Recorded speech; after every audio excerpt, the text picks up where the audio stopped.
Hi everyone, welcome to Kripan education channel. So HP TET 2024 जून के लिए जो हमने अपनी प्रिपरेशन सीरीज स्टार्ट करी हुई है, ये उसका नेक्स्ट पार्ट है। ठीक है, फिज़िक्स के लिए केमिस्ट्री की भी हमने स्टार्ट करी हुई है, तो उसके काफ़ी सारे पार्ट्स मैंने अपलोड कर दिए हैं। तो आज की जो अपना केमिस्ट्री का सेक्शन है, उसमें हम जो पढ़ने जा रहे हैं वो है आपके पास मोशन इन स्ट्रेट लाइन। ठीक है, तो आज हम किसके बारे में पढ़ने जा रहे हैं? Motion in straight line. तो सबसे पहले अब हम देखते हैं कि व्हाट इज़ मोशन, कि मोशन को कैसे डिफाइंड किया जा सकता है। उसके बाद फिर मैंने जो यहाँ पे लिखा है उन डेफिनेशंस के ऊपर आते हैं हम। ठीक है, तो सबसे पहले हमने डिफाइन करना है मोशन को। किसको डिफाइन करना है? मोशन को। मोशन क्या है? देखो, मोशन क्या है कि व्हेन एन ऑब्जेक्ट, हमारे पास एक ऑब्जेक्ट है, ऑब्जेक्ट क्या करता है? चेंज करता है, change its position.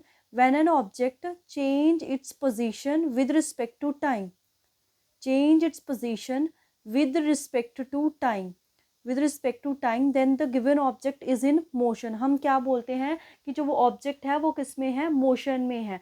Let's say ये पेन है मेरे पास, ठीक है, अभी ये यहाँ पे पड़ा हुआ है। अब हम जस्ट 1 सेकेंड या 2 सेकेंड के बाद देख रहे हैं ये यहीं पे है, तो हम क्या बोलेंगे? क्या ये ऑब्जेक्ट मोशन में है? नहीं है ये ऑब्जेक्ट मोशन में, क्योंकि 1 सेकेंड पहले भी यही था, ये 2 सेकेंड के बाद भी यही है, तो ये हमारा मोशन में नहीं है। तो इसको हम क्या बोलेंगे? ये रेस्ट पे है। जब कोई ऑब्जेक्ट अपनी पोजीशन टाइम के साथ नहीं चेंज करता है तब वो रेस्ट पे होता है। अब लेट्स से अभी ये यहाँ पे है, उसके बाद नेक्स्ट सेकंड पे मैंने इसको यहाँ पे कर दिया, तो इसका मतलब नेक्स्ट सेकंड पे ऐसे कर दिया। तो ये क्या है? पहले इसकी पोजीशन यहाँ थी, अब इसकी पोजीशन यहाँ हो गया। अब इसकी पोजीशन चेंज हो गई है विद रिस्पेक्ट टू टाइम, तब हम क्या बोलेंगे कि जो ये पेन है ये हमारे पास मोशन में है, क्योंकि इसकी जो पोजीशन है वो चेंज हो रही है टाइम के साथ। तो ये है आपके पास मोशन और रेस्ट के बारे में। ठीक है, जैसे मैंने यहाँ पे लिखा हुआ है, देखो मोशन लिखा हुआ है, body is said to be in a motion if it change its position with respect to time and surrounding. अब ये सराउंडिंग क्या है इसको भी देखते हैं। उसके बाद मैंने लिखा हुआ रेस्ट, तो रेस्ट क्या है? Body is said to be rest if it's does not change its position with respect to time and surrounding. ठीक है, अगर पोजीशन चेंज कर रही है टाइम के साथ तो मोशन में है, नहीं कर रही है रेस्ट में है। ठीक है, तो ये ना हमारे पास फिजिक्स की कुछ एक ब्रांचेस हैं हमारे पास, क्योंकि जो 11th का है, ये 11th का टॉपिक है। 11th में हम क्लासिकल फिजिक्स के बारे में पढ़ते हैं, और जो 12th है उसमें मॉडर्न फिजिक्स आती है, तो ये क्लासिकल फिजिक्स का ही पार्ट है मैकेनिक्स। तो इनकी डेफिनेशन के ऊपर भी क्वेश्चन बन सकते हैं, इसीलिए मैंने यहाँ पे इनको लिया। तो मैकेनिक्स क्या है देखो, फिर मोशन को हम डिटेल में स्टडी करते हैं। Branch of A physics which deals with rest and motion of the object, की कोई भी जो ऑब्जेक्ट जो है रेस्ट और मोशन में है, उसकी जो फिजिक्स है वो क्या है हमारे पास? मैकेनिक्स। ठीक है, उसके बाद आती है सब branches, statics, kinematics and dynamics. तो स्टैटिक, स्टैट वर्ड का मतलब होता है एट रेस्ट। तो ऐसी मैकेनिक्स की ब्रांच जिसमें हम ऑब्जेक्ट को स्टडी करते हैं जब वो कहाँ पे हो? रेस्ट पे, तो उसको क्या बोलते हैं हम? स्टैटिक्स। नेक्स्ट है हमारे पास kinematics, the branch of mechanics deal with the study of object in motion, कि जब हमारा ऑब्जेक्ट मोशन में है, बट डिफरेंस क्या है? विदाउट नोइंग इट्स कोर्स, कि वो मोशन में कैसे आया उस चीज़ के बारे में हमें कोई आइडिया नहीं, हम just distance, displacement, speed, velocity, इनके बारे में पढ़ेंगे, एक्सेलरेशन, बट वो मोशन किसकी वजह से आया है तो वो नहीं स्टडी करेंगे, वो काइनेमेटिक्स में आता है। अब आती है एक चीज़ डायनेमिक्स, तो डायनेमिक्स में क्या है? Dynamics is branch of a mechanics here deal with the study of object in motion by knowing its course, कि वो ऑप्शन जो हमारा ऑब्जेक्ट है वो हमारे पास मोशन में है, वो किस वजह से है? लाइक फोर्स की वजह से, पुश पुल इफेक्ट की। तो जिस मतलब कि हम जहाँ पे फोर्सेस के बारे में पढ़ता है वो हमारा डायनेमिक्स में आ गया। ठीक है, रेस्ट और मोशंस के बारे में आ गया। अब मैंने यहाँ पे ना एक सराउंडिंग वर्ड यूज़ करा है। ठीक है, आप देख रहे हो सराउंडिंग, इसका मतलब क्या है? देखो यहाँ पे लिखा मैंने कि rest and motion are relative terms, कि एक दूसरे से वो रिलेट करती हैं। कैसे?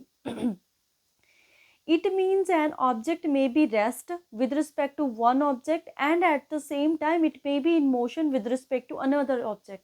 मतलब एक ही ऑब्जेक्ट है, वो किसी और के लिए रेस्ट पे हो सकता है, वही सेम ऑब्जेक्ट सेम टाइम पे मोशन पे हो सकता है अनदर ऑब्जेक्ट पे। तो ये जो चीज़ें हैं वो डिपेंड करती हैं फ्रेम ऑफ रेफरेंस। तो जो ये फ्रेम ऑफ रेफरेंस है ये क्या है आपका? ये आपकी सराउंडिंग है। अब एक एग्जाम्पल से समझते तो ज़्यादा क्लियर होगा। लेट्स से कि बस स्टैंड है एक, ठीक है, क्या है आपके पास? बस स्टैंड है। बस स्टैंड पे एक पर्सन है आपके पास, ये बस स्टैंड पे पर्सन खड़ा हुआ बस का वेट कर रहा है। ठीक है, तो सामने से एक कार आती है, क्या आती है? एक कार, उसमें 2 पर्सन है। ठीक है, लेट्स से ये 2 पर्सन है। अब मान लो ये हमारे पास ए है, ये पर्सन बी है, ये पर्सन सी है। अब हम ए और बी को देख रहे हैं कि ए और बी को क्या ये मतलब ए को जो बी है वो क्या लग रहा होगा कि रेस्ट पे है या फिर मोशन में है। लेट्स से अभी ये क्योंकि मूविंग कार है, ये क्या है हमारी मूविंग कार है, मूविंग कार है। तो अभी यहाँ थी, उसके बाद जस्ट नेक्स्ट सेकंड में ये कार यहाँ पहुँच जाएगी। तो इसके लिए इस पर्सन के लिए क्या हुआ, हमारे पास ये ऑब्जेक्ट पहले बी यहाँ था, अब यहाँ पहुँच गया, तो इसकी पोजीशन चेंज होगी। तो इसकी पोजीशन अगर चेंज होगी तो इस पर्सन को लगेगा कि ये बी क्या है, मोशन में है, कि बी क्या है, मोशन में है। ठीक है, अब इस पर्सन को देखो, ये जो सी पर्सन है इसके लिए देखो, इसमें जो डिस्टेंस था दोनों में अगर हम देखें, लेट्स से कि कितना था 1 सेंटीमीटर का। उसके बाद कार ट्रेवल करी तब भी दोनों के बीच में कितना डिस्टेंस आया, 1 सेंटीमीटर का ही। तो यानी कि टाइम के साथ इनकी पोजीशन में कोई चेंज नहीं आ रहा है। तो कोई चेंज नहीं आ रहा है तो सी के लिए बी क्या है, रेस्ट में। तो एक ही टाइम पे एक ही ऑब्जेक्ट किसी के लिए रेस्ट में और किसी के लिए मोशन में, डिपेंड किस पे करता है वो टर्म, हमारी फ्रेम ऑफ रेफरेंस पे। किस पे डिपेंड करता है, फ्रेम ऑफ रेफरेंस। अब इस पर्सन के लिए बात करें तो इसके लिए फ्रेम ऑफ रेफरेंस क्या था हमारा, ग्राउंड, ये जो ग्राउंड है। ठीक है, क्योंकि ये कार जो है ग्राउंड पे मूव कर रही थी। अब जो ये वाले पर्सन है जिसके लिए ये पर्सन रेस्ट पे है, उसके लिए फ्रेम ऑफ रेफरेंस क्या है, मूविंग कार। उसके लिए फ्रेम ऑफ रेफरेंस क्या है, मूविंग कार। तो ये छोटी सी चीज है, तो मतलब कि मोशन, दैट्स वाई बोला गया rest and motion are relative terms. ठीक है, तो किसी के लिए सेम, जैसे ए के लिए बी मोशन में है बट सी के लिए बी रेस्ट में है, तो एक ही टाइम पे दोनों चीज़ें भी पॉसिबल हो सकती हैं। ठीक है, तो ये था हमारे पास मोशन के बारे में ओवरव्यू कि मोशन हमारे पास क्या होता है। अब हमारे पास आता है टाइप्स ऑफ मोशन। ठीक है, क्या आता है हमारे पास, टाइप्स ऑफ मोशन। देखो, टाइप्स ऑफ मोशन को पढ़ने के लिए हमारे पास अलग अलग कैटेगरी के अकॉर्डिंग उनको बांटा गया है, on the basis of speed, on the basis of dimensions, on the basis of the path. तो on the basis of speed, कि जो ऑब्जेक्ट है उसकी स्पीड कैसी है उसके बेसिस पे बांटा जाता है। तो स्पीड क्या है इसको हम आगे पढ़ेंगे। तो पहला जो मोशन है वो है हमारे पास यूनिफॉर्म मोशन। देखो, यूनिफॉर्म वर्ड है ना, जो इसका मतलब होता है सेम। तो यूनिफॉर्म मोशन का मतलब क्या हुआ हमारे पास, अगर आपको आइडिया होगा, पिछली वीडियो में हमने देखा था स्पीड क्या होती है हमारे पास, डिस्टेंस अपॉन में टाइम, डिस्टेंस अपॉन में टाइम। ठीक है, लेट्स से कि कोई जर्नी है हमारे पास ऐसे 0, 10, 20, 30, 40 ऐसे, मतलब ये डिफरेंस है इस तरफ को किलोमीटर का। और जो टाइम है, टाइम पीरियड है, मान लो ये 10 किलोमीटर को हमारे पास 20 मिनट्स लगा रहा है, नेक्स्ट को भी 20, नेक्स्ट को भी 20, नेक्स्ट को भी 20, नेक्स्ट को भी 20। तो हम क्या बोलेंगे यहाँ पे, देखो डिस्टेंस कितना है, 10 का ही डिस्टेंस है। तो equal distance whenever equal distance cover in equal interval of a time, then we said that कि मोशन कैसा है, यूनिफॉर्म। जब हमारा टाइम और मोशन, टाइम और डिस्टेंस सेम होता है तो मोशन कैसा होता है, यूनिफॉर्म। नॉन यूनिफॉर्म में क्या हो जाएगा, लेट्स से डिस्टेंस तो सेम ही है, डिस्टेंस तो हमारा सेम ही, पर टाइम यहाँ पे 20 हो गया, यहाँ 40 हो गया, यहाँ 10 हो गया, यहाँ 15 हो गया। तो जब हमारा टाइम वेरी कर गया तो वो कैसा मोशन आ गया, नॉन यूनिफॉर्म मोशन। उसके पास है on the basis of dimension, dimension के बेसिस पे, 1 डायमेंशनल, 2 डायमेंशनल, 3 डायमेंशनल। अब 1 डायमेंशनल का मतलब क्या है, 1 डायमेंशनल का मतलब है कि ये हमारे पास एक्सेस होते हैं ना, एक्सेस ऐसे अगर मैं डिफाइन करूँ, ये लेट्स से हमारा एक्स एक्सेस है, ये वाई एक्सेस है, ये जेड एक्सेस है। तो अगर कोई भी ऑब्जेक्ट है वो अपना जो मोशन है, मतलब कि जो अपनी पोजीशन है वो चेंज कर रहा है एक ही डायमेंशन में, लेट्स से इस तरफ या फिर इस तरफ, सिर्फ एक टाइम में एक ही तरफ, तो उस डायमेंशन को बोलेंगे 1 डायमेंशन। मतलब उसके मोशन को स्टडी करने के लिए हमें एक ही डायमेंशन की ज़रूरत होती है। जैसे कार है वो ट्रैवल कर रही है स्ट्रेट लाइन में, तो स्ट्रेट लाइन में कैसे जाएगी, ऐसे, इसी एक ही एक्सिस में, चाहे वो इस तरफ जा रही हो, एक ही एक्सिस में है ना, तो वो 1 डायमेंशनल हुआ। उसके बाद 2 डायमेंशनल क्या है, when car travel in zigzag path, zigzag path मतलब ऐसे। अब जब यहाँ पे है कार तो उसके लिए हमें एक्स की वैल्यू भी चाहिए, वाई की वैल्यू भी। तो इसके मोशन को डिफाइन करने के लिए हम 2 एक्सिस की ज़रूरत है, तो वो कौन सा हो गया, 2 डायमेंशनल। अब 3 डायमेंशनल क्या है, लाइक एरोप्लेन, एरोप्लेन मूव कर रहा है, तो एरोप्लेन हमारा स्पेस में मूव कर रहा है, तो स्पेस में क्या है, हमें तीनों एक्सेस की रिक्वायरमेंट होती है। कोई बर्ड फ्लाई कर रहा है या फिर हम बोले बटरफ्लाई जो है वो है हमारे पास, उनका जो मोशन है वो 3D में आ जाता है। ठीक है, उसके बाद आता है on the basis of path, की जो मोशन है कोई भी ऑब्जेक्ट उसने पाथ कैसा लिया उसके बेसिस पे। पहला है सर्कुलर पाथ, सर्कुलर पाथ मतलब कि अगर कोई जो हमारे पास ऑब्जेक्ट है वो सर्कल में मूव कर रहा है, सर्कल में, तो वो उसका मोशन कैसा होगा, सर्कुलर। रेक्टिलीनियर का मतलब है कि लीनियर, लाइक ये कार, हमारी जो कार ट्रेवल करती है स्ट्रेट। अब एक सर्कुलर मोशन है हमारे पास, देखो एक हमारे पास सर्कुलर मोशन है, ठीक है, सर्कुलर मोशन है। और दूसरा कौन सा है आपका, दूसरा है रोटेटरी। दोनों में क्या डिफरेंस है, रोटेटरी मोशन, सर्कुलर मोशन और रोटेटरी मोशन। देखो है तो ये सर्कल में क्या, जब रोटेटरी मोशन का मतलब क्या होता है कि जब भी कोई ऑब्जेक्ट एक फिक्स एक्सिस के अराउंड घूमता है, फिक्स एक्सिस के अराउंड घूमता है, लाइक हमारे प्लेनेट्स का मोशन, ठीक है, प्लेनेट्स का, या फैन का मोशन, या हमारे पास फैन का मोशन। तो मैं बात कर रही थी सर्कुलर मोशन और रोटेटरी मोशन की। रोटेटरी मोशन का मतलब वो सर्कल में घूमता है बट एक फिक्स एक्सिस के अराउंड, ठीक है। सर्कुलर मोशन में क्या है कि उसका कोई फिक्स एक्सिस नहीं है, ऐसे घूम वो सर्कल में ही रहा है बट ऐसे ऐसे ऐसे, तो वो सर्कुलर मोशन हो गया हमारा, ठीक है। नेक्स्ट है ऑसिलेटरी मोशन। तो ऑसिलेटरी मोशन क्या होता है कि जब कोई एक ऑब्जेक्ट है ना, वो देखो यहाँ गया, इसको बोल दिया टू, और फिर वो वापस आया यहाँ पे फ्रो, टू एंड फ्रो मोशन होता है, मतलब कि टूवर्ड्स द मीन पोजीशन, ऐसे जैसे हमारा पेंडुलम चलता है ना, इस तरफ फिर वो इस तरफ फिर इस तरफ, तो वो जा रहा है फिर वापस आ रहा है, जा रहा है आ रहा है जा रहा है, तो वो टू एंड फ्रो जो मोशन होता है, टू एंड फ्रो। जैसे हमारे हम बात करूँ मैं, अगर हमारे वो भी होते हैं, स्विंग भी होते हैं, उनका भी मोशन कैसा होता है हमारे पास, ऑसिलेटरी। अब वाइब्रेटिंग मोशन क्या हुआ, वाइब्रेटिंग मोशन, तो वाइब्रेटिंग मोशन का मतलब है फास्ट ऑसिलेटिंग मोशन है, तो वो ऑसिलेटरी मोशन बट बहुत फास्ट है, मतलब बहुत जल्दी जल्दी जल्दी जैसे ऐसे ऐसे हो रहा है, तो वो लगता है ना कि वाइब्रेट हो रहा है, वाइब्रेटरी।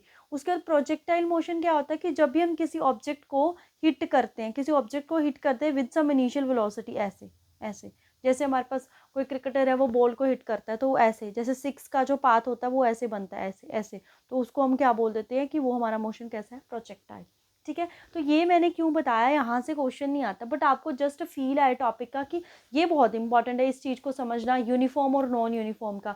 ये भी इंपॉर्टेंट है कि सीधे बेसिक क्वेश्चन भी कई बार आ जाते हैं। देखो कई बार क्या होता है कि हम कॉम्प्लेक्स चीज़ें कर लेते हैं बट जो बेसिक है वो हमने नहीं करा होता है, तो वहीं से क्वेश्चन आ जाता है, तो वो हमारे लिए क्या हो जाता है, फिर हमें अटेम्प्ट करना मुश्किल चला जाता है। इसीलिए बेसिक का आइडिया होना भी ज़रूरी थे, इसीलिए मैंने इन चीज़ों के बारे में भी बताया, क्योंकि यहाँ से भी क्वेश्चन आपका फ्रेम हो सकता है, ठीक है। तो अभी हम आगे चलते हैं, बहुत ही इम्पॉर्टेंट जो है हम टॉपिक करेंगे, यहाँ से पक्का हर बार क्वेश्चन आता है। जो हमारा नेक्स्ट टॉपिक है वो है आपका स्केलर एंड वेक्टर क्वांटिटी, ठीक है। नेक्स्ट जो टॉपिक है वो क्या है आपके पास, scalar and vector quantity. Very very important है, हर बार पेपर में क्वेश्चन आता है स्केलर और वेक्टर क्वांटिटी के ऊपर।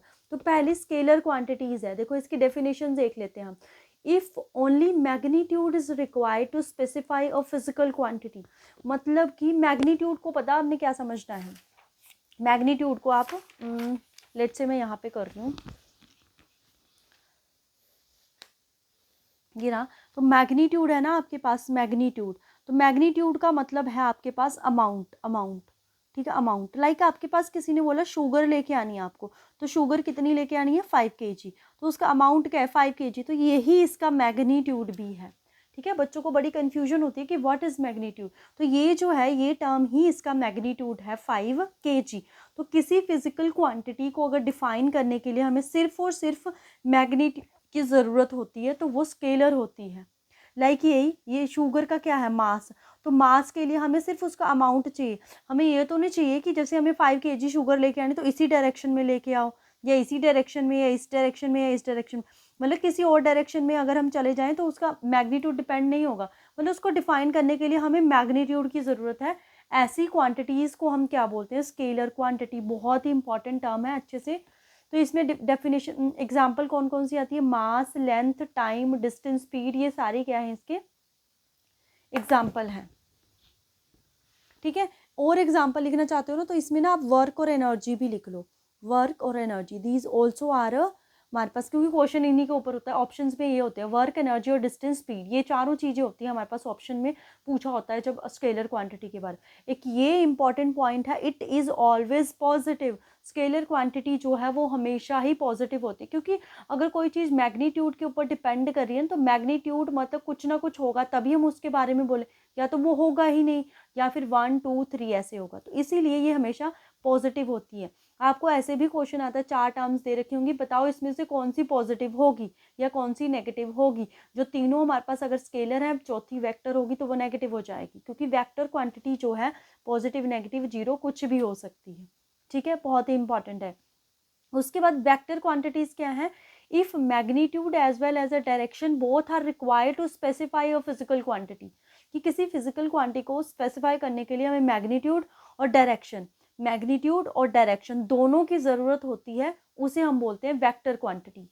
ठीक है, like force, displacement, velocity, acceleration, इनको तो आप रट ही लो कि ये हमारे पास वेक्टर में आती है। डिस्प्लेसमेंट, वेलोसिटी एंड एक्सेलरेशन कैसे आती है वो आगे हम डिस्कस करेंगे। देखो अगर हम फोर्स के एग्जांपल से समझे, ठीक है, फोर्स, अब ये वाला बॉक्स है हमारे पास, ठीक है, ये वाला बॉक्स है, इसको मुझे इस डायरेक्शन में क्या करना है, डिस्प्लेस करना है, इस डायरेक्शन में डिस्प्लेस करना है। मान लो मैं यहाँ से 50 kg फोर्स लगा रही हूँ, ठीक है, यहाँ से मैं 50 kg फोर्स लगा रही हूँ, बट उस फोर्स का कोई मतलब ही नहीं है, क्योंकि मुझे तो ऑब्जेक्ट इस डायरेक्शन में चाहिए, वो तो इस डायरेक्शन में चला जाएगा। विच मीन जो फोर्स है ना वो डायरेक्शन डिपेंडेंट हुई ना, डायरेक्शन डिपेंडेंट हुई, क्योंकि फोर्स को हमें क्या करना है, फोर्स लगा के इस ऑब्जेक्ट को इस तरफ लेके आना है, तो इस तरफ लेके आने के लिए हमें पर्टिकुलर इसी डायरेक्शन में फोर्स लगानी पड़ेगी, तो इसी डायरेक्शन में फोर्स लगानी पड़ेगी, विच मीन्स फोर्स जो है वो डायरेक्शन डिपेंडेंट है। मैग्नीट्यूड पे तो हर कोई चीज़ डिपेंड करती है, तो अगर वो डायरेक्शन डिपेंडेंट भी है तो वो कैसी क्वांटिटी है हमारे पास, वेक्टर क्वांटिटी। ठीक है, तो ये है हमारे पास स्केलर और वेक्टर, इनके ऊपर हमेशा क्वेश्चन आता है, आपको बताना है पॉजिटिव नेगेटिव के ऊपर। लेट्स से आपको ये क्वेश्चन आ गया, ये देखो ये है, आपको 4 ऑप्शन दे रखे हैं, डिस्टेंस, डिस्प्लेसमेंट,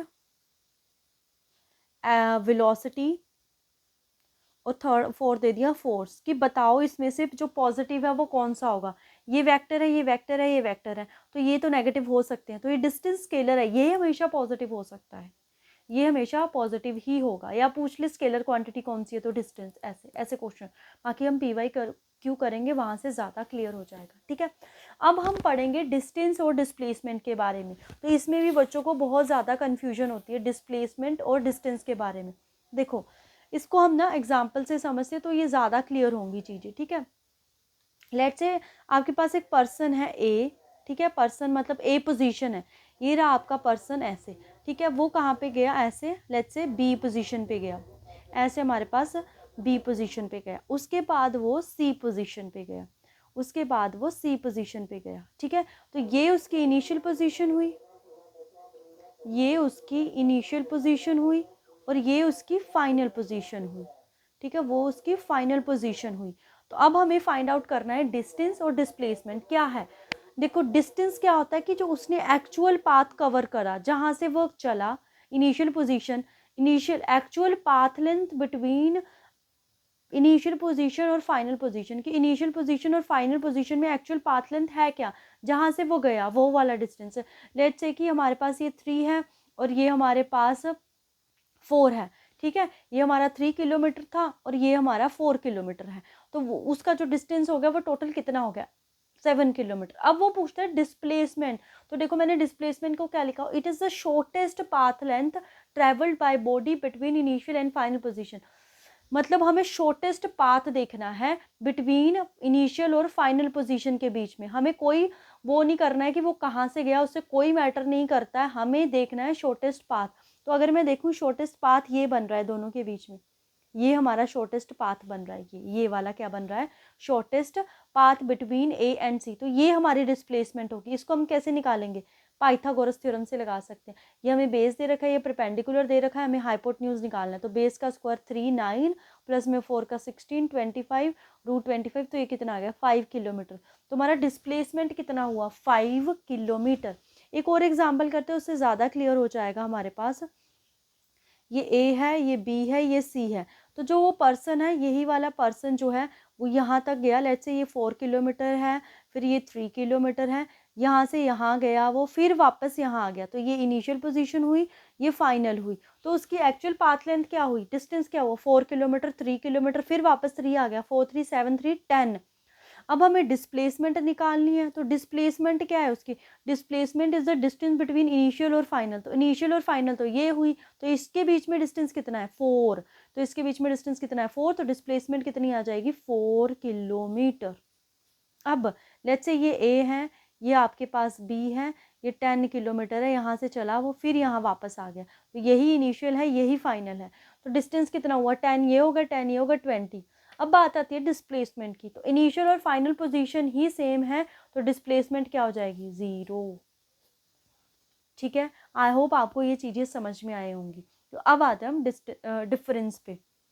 तो ये एक्चुअल पाथ लेंथ है, this is the shortest path length. अब हमें डिसाइड करनी है कौन सी स्केलर है कौन सी वेक्टर क्वांटिटी है हमारे पास। ये स्केलर है, ये डिस्प्लेसमेंट वेक्टर है। डिस्प्लेसमेंट वेक्टर क्यों है, क्योंकि जब हमें शॉर्टेस्ट डिस्टेंस निकालना होगा तो हमें एक पर्टिकुलर डायरेक्शन में ही जाना पड़ेगा, तभी हमारा शॉर्टेस्ट डिस्टेंस आएगा। तो इसीलिए डिस्प्लेसमेंट क्या हुई हमारी वेक्टर। तो अगर ये हमारी डिस्टेंस स्केलर है तो ये हमेशा पॉजिटिव होएगी, ये पॉजिटिव भी हो सकती है नेगेटिव भी, और जीरो भी, जीरो होगी ना हमारे पास ये। It can have many value. Let say आपको ए से बी जाना है, ए से बी जाना है तो आप सीधा भी जा सकते हो, ऐसे घूम घूम के भी जा सकते हो, ऐसे भी जा सकते हो, है ना। तो फिर आप पहले यहाँ जाए, यहाँ गए, यहाँ घूम के ऐसे ऐसे ऐसे चले गए आप। ठीक है, तो ये सारे ही क्या है आपके पास डिस्टेंस। बट डिस्प्लेसमेंट जो है वो शॉर्टेस्ट डिस्टेंस है, वो हमेशा एक ही होगा बिटवीन टू ऑब्जेक्ट्स, तो ओनली वन वैल्यू। ठीक है, बाकी इनके ऐसे यूनिट की बात करें तो दोनों ही लेंथ है हमारे पास, तो ऐसे यूनिट क्या आ जाएगी इनकी मीटर, क्या आ जाएगी ऐसे यूनिट्स मीटर। ठीक है, तो अभी हम चलते हैं अपने नेक्स्ट टॉपिक पे। नेक्स्ट टॉपिक है हमारे पास, ये भी बहुत ही इंपॉर्टेंट है आपका, स्पीड। क्या लिया हुआ मैंने स्पीड, तो स्पीड क्या है rate of change of distance with time. वैसे भी जब भी हमारे पास रेट की बात आ जाए, rate of change of distance, तो यानी कि डिस्टेंस अपॉन में टाइम, तो जब हमने वो करी थी फिजिकल क्वांटिटी वहाँ पे मैंने इनके फॉर्मूलाज के बारे में आपको बताया था। तो स्पीड क्या है डिस्टेंस अपॉन में टाइम, क्योंकि इसमें डिस्टेंस आ रहा है इसलिए कौन सी क्वांटिटी हुई स्केलर, ऐसे यूनिट। डिस्टेंस हमारे पास लेंथ है, स्पीड का फॉर्मूला क्या हुआ डिस्टेंस अपॉन में टाइम। तो डिस्टेंस हमारी क्या होगी लेंथ, लेंथ की होती है मीटर और टाइम की आ गई सेकेंड, मीटर पर सेकेंड इसकी ऐसे यूनिट आ गई। अब है types of speed. Types of speed में यूनिफॉर्म है, नॉन यूनिफॉर्म है, एवरेज और इंस्टेंटेनियस है। यूनिफॉर्म स्पीड में क्या है वही हम डिस्कस कर चुके हैं, when an object cover equal distance in equal interval of a time, वही वाला हमारे पास कि ये हमारे पास 10 है, यहाँ पे 20 है, लेट्स से यहाँ पे 30 है, तो इसको भी वो 10 मिनट में कर रहा है, इसको भी 10 मिनट में, इसको भी 10 मिनट में, विच मीन्स कि उसकी स्पीड जो है वो सेम रह रही है। तो जब स्पीड सेम है तो वो कौन सा मोशन होता है, मतलब कौन सी स्पीड होगी यूनिफॉर्म स्पीड। नॉन यूनिफॉर्म मेरा object cover unequal distance, non uniform motion में था। एवरेज स्पीड का मतलब क्या होता है, average speed is it is defined as the ratio of the total distance travel to the total time. Let say हम हमारे पास यही है कि यहाँ से यहाँ तक उसने 10 मिनट लगाए, फिर 20 मिनट लगाए, फिर 30 लगाए, मतलब जो हमारी जो स्पीड है वो चेंज कर रही है, चेंज करिए मतलब नॉन यूनिफॉर्म स्पीड है, तो हमें एवरेज निकालनी होती है। तो एवरेज हम कैसे निकालते हैं, टोटल डिस्टेंस अपॉन में टोटल टाइम। तो देखो जब हमें क्या दे रखा हो, हमें डिस्टेंस और टाइम के बारे में दे रखा हो, तो हम कैसे एवरेज स्पीड का फॉर्मूला बनता है 2v1v2। v1v2 मतलब कि अगर हमारे पास दो ऐसे हैं, यहाँ से यहाँ तक ए, मतलब यहाँ से यहाँ तक उसकी स्पीड v1 है और यहाँ से यहाँ तक उसकी स्पीड कितनी होगी, ये डिस्टेंस है s1 है और ये s2 है, यहाँ से यहाँ तक का टाइम t1 है और यहाँ से यहाँ तक का टाइम t2 है। तो हमें निकालनी है average speed. Just a second,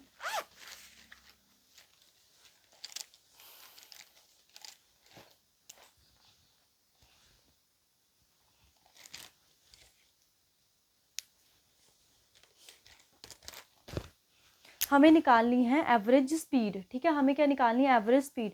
तो एवरेज स्पीड जब आपको डिस्टेंस और टाइम दे रखा हो तो एवरेज स्पीड ये बनती है हमारे पास 2v1v2 अपॉन में v1 प्लस v2। ये क्वेश्चन आता है एज सच की एवरेज स्पीड का फॉर्मूला क्या होगा 2v1v2 अपॉन में v1 प्लस में v2। और एवरेज स्पीड का ये भी है कि जब हमें सिंपली दे रखी है कि यहाँ से यहाँ तक की, जैसे यहाँ से यहाँ तक की 10 है और यहाँ तक 20 है, तो 10 प्लस में 20 अपॉन में क्या आ जाएगा, क्योंकि 2 टाइम्स है तो 2 हो गया, 30 अपॉन में 2 करके कितनी आ गई 15 मीटर पर सेकेंड। तो ऐसे हम इसकी एवरेज स्पीड फाइंड कर लेते हैं। ठीक है, उसके बाद आती है इंस्टेंटेनियस स्पीड की। लेट्स से कि हमारे पास ऐसे कोई ऑब्जेक्ट जा रहा है, ऐसे ऐसे कुछ है, ये इस तरफ हमने टाइम ले रखा है, इस तरफ डिस्टेंस, तो उसने इस पर्टिकुलर ये जस्ट सॉरी इस पर्टिकुलर पॉइंट पे, इस पर्टिकुलर पॉइंट पे उसने पूछ लिया, इस पर्टिकुलर पॉइंट पे उसने पूछ लिया कि क्या स्पीड होगी। तो जब किसी पर्टिकुलर पॉइंट पे पूछी जाती है तो वो है इंस्टेंटेनियस स्पीड। ठीक है। तो ये है हमारे पास स्पीड के बारे में। अब हमारी आती है वेलोसिटी। तो वेलोसिटी क्या हुई, rate of change of displacement with time, ठीक है। जैसे ये थी डिस्टेंस अपॉन में टाइम, तो ये हमारी डिस्प्लेसमेंट अपॉन में टाइम। अब इसमें डिस्प्लेसमेंट आया तो ये वेक्टर है। Just a second.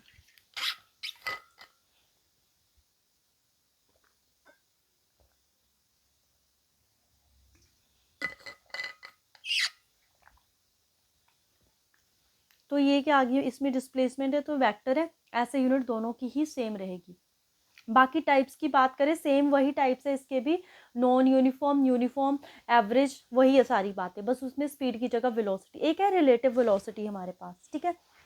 Velocity of first object with respect to the other object, किसी एक की with respect to other object की। लेट्स से कि आपके पास ये है, हमारे पास कोई एक कार है, ये है, और एक कार ये है, हमारे पास दोनों एक ही डायरेक्शन में जा रही है। इसकी स्पीड है 5 मीटर पर सेकेंड और इस स्पीड है 10 मीटर पर सेकेंड। तो ये ए है, ये हमारे पास बी है।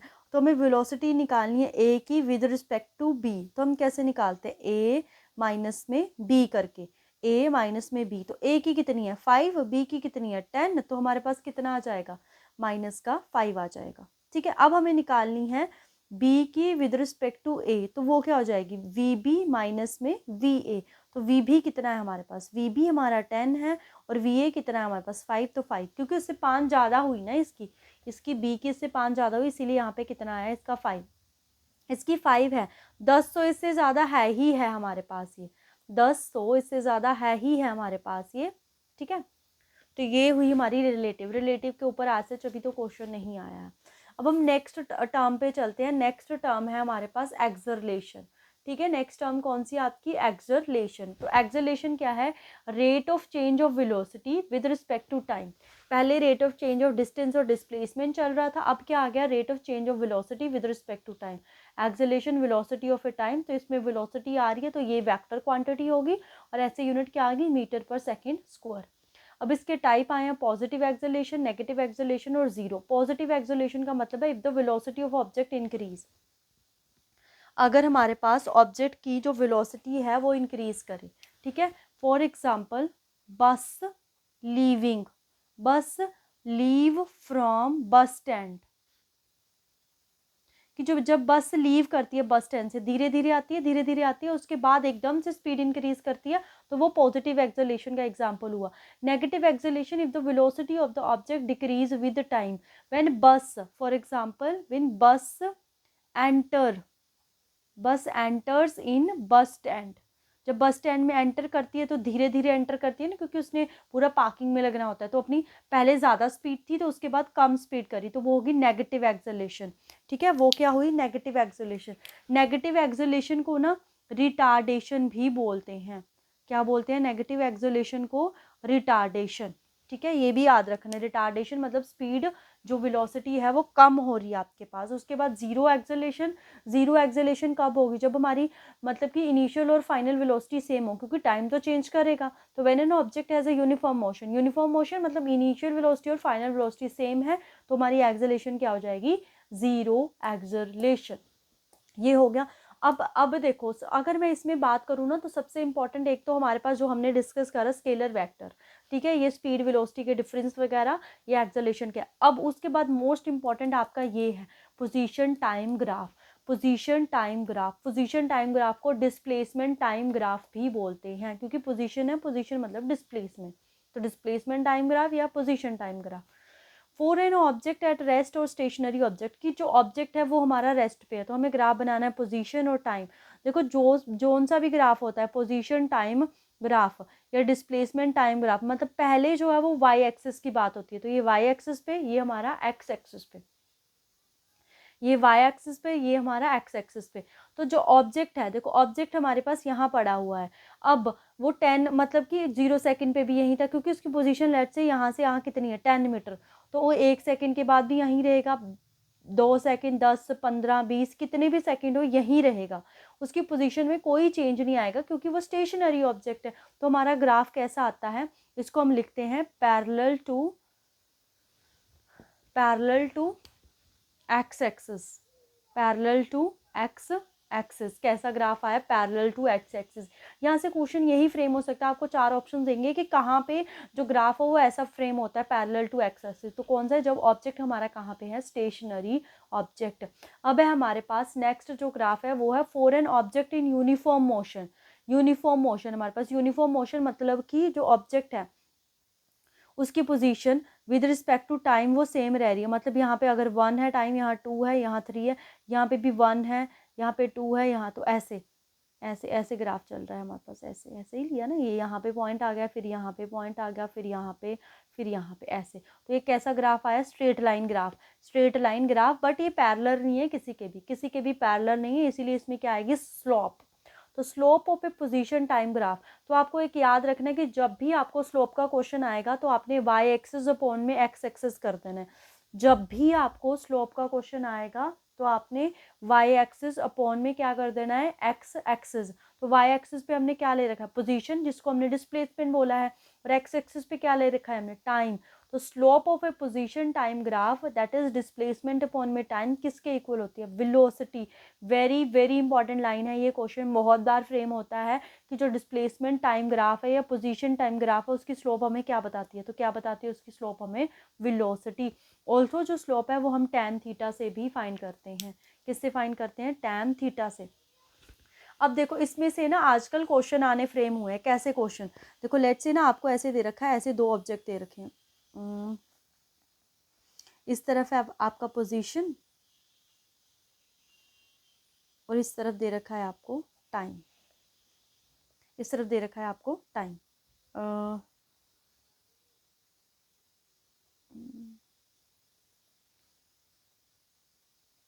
ऐसे ये हमारा ऑब्जेक्ट ए है और ये हमारा ऑब्जेक्ट बी है।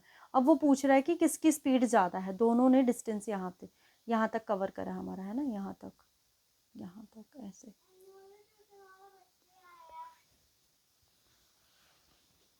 तो हमें बतानी है यहाँ से क्वेश्चन, पता है आपको क्या आएगा कि बताओ किसकी स्पीड ज़्यादा होगी। हम कैसे कैसे डिसाइड करेंगे, which object has a speed मतलब ग्रेटर, एक ही। अभी उसके लिए हमें स्लोप फाइंड करनी होगी, तो स्लोप के लिए हमें थीटा देखना पड़ेगा। स्लोप के लिए हमें क्या देखना पड़ेगा, थीटा।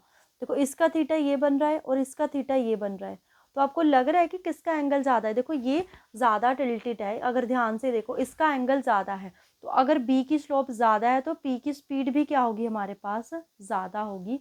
बी की स्पीड भी हमारे पास क्या होगी, ज़्यादा होगी। ऐसे क्वेश्चन आते हैं कि आपने उसने स्लोप के बारे में पूछना या स्पीड के बारे में ही पूछेगा, तो स्पीड के लिए हमें एंगल बनाना पड़ेगा। याद रखना है एंगल हमेशा किस एक्सिस के रिस्पेक्ट में बनेगा, एंगल हमेशा टाइम के एक्सिस में।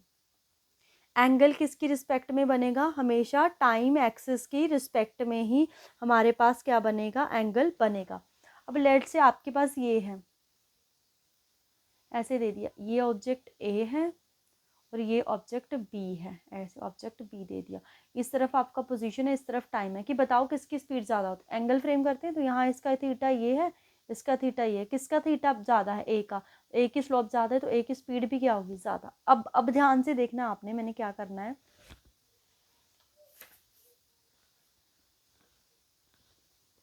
लेट से मैंने यहाँ पे टाइम ले लिया, ग्राफ ही चेंज कर दिया, यहाँ पे पोजीशन ले ली, ठीक है। और सेम ऐसे बताया, ये ए, ये हमारे पास बी, ये ए, ये बी। अब हम एंगल बनाएंगे, इसका थीटा है, इसका ये थीटा, तो ए का बड़ा है तो ए की स्पीड। बट ये तो हमने किसके रिस्पेक्ट में करा, ये तो हमने करा अपना पोजीशन के रिस्पेक्ट में। लेट्स से ये छोटा है ना थीटा, तो इसको हमने 30 ले लिया और ये वाले को 60 ले लिया। अब हमें निकालना है टाइम के रिस्पेक्ट में, तो टाइम के रिस्पेक्ट में निकालेंगे। यहाँ का देखो ये पूरा कितना है, हमारा 90 है, तो ये 60 है, तो ये कितना बचा होना, ये 30। खुद से देखो ना, अगर ये बनाए हम इस तरफ से और इस तरफ से टाइम के एक्सिस में, इसका ये बन रहा है और इसका ये बन रहा है, तो किसका बड़ा आ रहा है, बी का। तो बी का बड़ा आ रहा है, विच मीन स्लोप किसकी बड़ी होगी, बी की स्लोप बड़ी होगी, तो किसकी स्पीड ज़्यादा होनी है, बी की। तो ऐसे स्लोप के ऊपर क्वेश्चन देखने को मिलते हैं आपके, ठीक है। अभी नेक्स्ट करते हैं। नेक्स्ट ग्राफ है for non uniform motion. Non uniform motion में क्या है हमारे पास, क्योंकि नॉन यूनिफॉर्म है तो हमारा कैसा ग्राफ आता है, कर्व्ड ग्राफ आता है।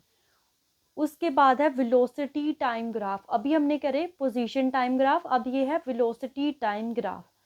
तो for an object in uniform motion, uniform motion का मतलब क्या है कि उसकी जो इनिशियल वेलोसिटी और फाइनल वेलोसिटी है वो सेम है। यहाँ हमने लिया वेलोसिटी, यहाँ लिया उसने टाइम, ठीक है। तो अगर यहाँ वेलोसिटी है और यहाँ पे टाइम है, तो यानी कि इनिशियल वेलोसिटी और फाइनल सेम है, तो टाइम जितना भी चेंज करे वेलोसिटी तो हमारी यही रहेगी। तो अगर वेलोसिटी वही रह रही है तो कैसा ग्राफ आ रहा है, straight line parallel to the time axis, ठीक है। अब यहाँ पे इंपॉर्टेंट आपके पास ये है, यहाँ से क्वेश्चन आता है कि area under the velocity time graph. देखो अगर आपको स्लोप निकालनी हो, मैंने बोला है स्लोप निकालनी है, तो जिसकी भी स्लोप बोली है उन दोनों को डिवाइड कर दो। अगर आपको एरिया निकालना है तो जिसका भी एरिया बोला है उन दोनों को मल्टीप्लाई कर दो। ये ट्रिक है आपकी, area under velocity time graph. तो वेलोसिटी को टाइम से मल्टीप्लाई कर दो तो क्या आ जाएगा हमारे पास, डिस्प्लेसमेंट कैसे आया ये। आपको ये फॉर्मूला तो पता है ना कि वेलोसिटी क्या होती है हमारे पास। वेलोसिटी हमारे पास होती है डिस्प्लेसमेंट अपॉन में टाइम। तो अगर मैं टाइम को इस तरफ ले जाऊं तो वेलोसिटी मल्टीप्लाई में टाइम, तो यहाँ क्या आ जाएगा, डिस्प्लेसमेंट। यहाँ क्या आ जाएगा, डिस्प्लेसमेंट। तो वेलोसिटी टाइम ग्राफ हमारे पास किसके इक्वल होता है, डिस्प्लेसमेंट के equal area under.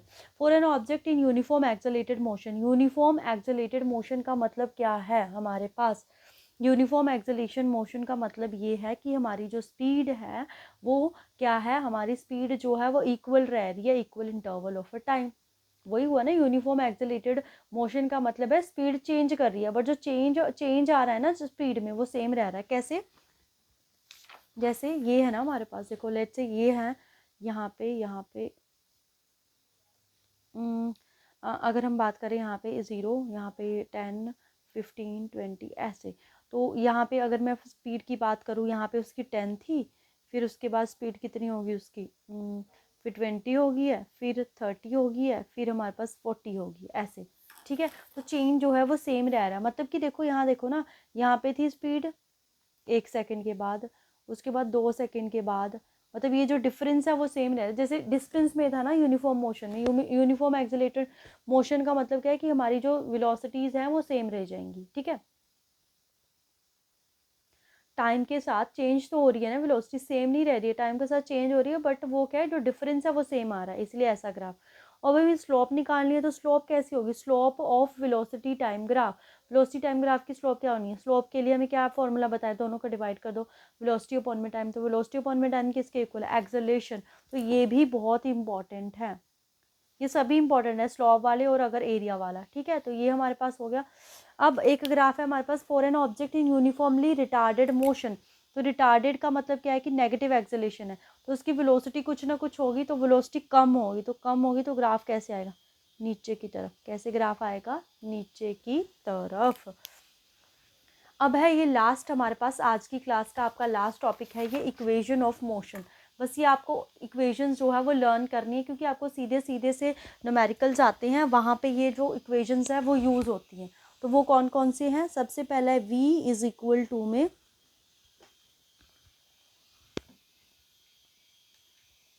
Just a second,